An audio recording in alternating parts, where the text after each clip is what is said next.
छत्रपती संभाजीनगरमधील बकवालनगर येथे शेजाऱ्यांमधील किरकोळ वादातून झालेल्या हाणामारीचा सीसीटीव्ही फुटेज समोर आलाय। घराकडे पाहण्याच्या कारणावरून सुरू झालेल्या वादाचे रूपांतर शिवीगाळ आणि मारहाणीमध्ये झाले होते। या प्रकरणी संजय दिनकर पांढरे यांनी दिलेल्या तक्रारीनुसार 26 मे रोजी सकाळी 11 वाजेच्या सुमारास त्यांच्या पुतण्या महेश पांढरे याच्यासोबत शेजारी राहणारे ज्ञानेश्वर बनारस यांचा वाद झाला। वाद मिटवण्यासाठी गेलेल्या संजय पांढरे यांच्यासह कुटुंबियांना ज्ञानेश्वर बनारस त्यांची पत्नी आणि मुलगा कार्तिक यांनी मारहाण केल्याचा आरोप करण्यात आलाय। दरम्यान घटनेचा सीसीटीव्ही फुटेज समोर आला असून वाळूज पोलीस ठाण्यात अदाखलपत्र गुन्हा दाखल करून पुढील कारवाई सुरू आहे।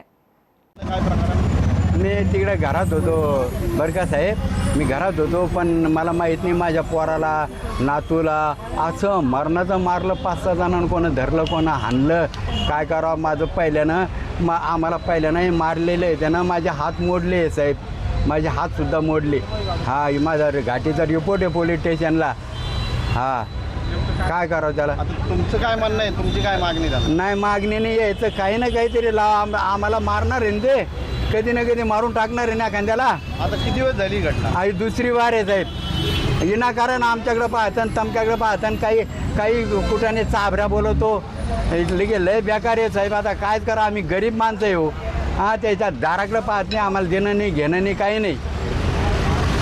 हां यायची फक्त मेहरबानी करा आणि यायला सोयला लावा। हां यायला असं सोयला लावा साहेब, बस मेहरबानी करा। हां